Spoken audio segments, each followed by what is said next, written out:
heard you actually know how to sew. Yes, I do. I've been sewing. My mom taught me to sew when I was probably 5 or 6 years old. In fact, I have a shirt, the very first shirt I ever made, which is tiny. And I look at it now and impressed that I was able to do that. But I distinctly remember, you know, my mom would be working outside and I'd come in the sewing machine and sew a little bit and have a question, run outside, Mom, how do you do this?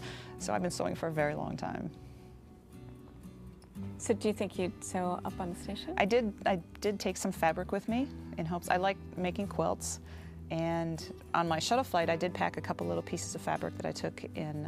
It was packed away, I never got it out, and so from that same allotment of fabric I brought a couple other pieces and some thread and needle, and I'm hoping to, you know, I'm used to my sewing machine and an iron, and so I'm not quite sure what I'll do with it, but hopefully I'll get it out and do a little bit of sewing in my free time. Just, it's relaxing to me. So, I mean, I would sew all day, every day if I could. I love it that much. And so I'm hoping to get a little bit of time. Do you like the actual sewing, or do you like the I like the creating. creating. The creating. Yeah, I like to do applique make different cartoon pictures. I didn't want to say just pictures because that sounds like realistic pictures, and there are some quilts that are fantastic artwork, and I'm not at that level. But I love to create, and that's, I think, what it's mostly about.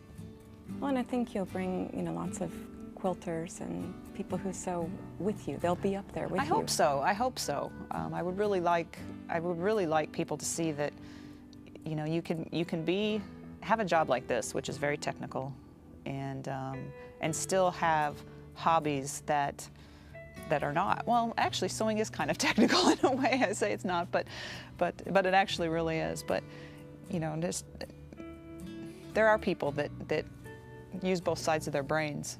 And I also brought up with me a sketchbook. I've been drawing since I was also that age. I would never sit in front of the television with just sitting there watching TV. I always had a piece of paper and a pencil and was drawing or doodling or doing something.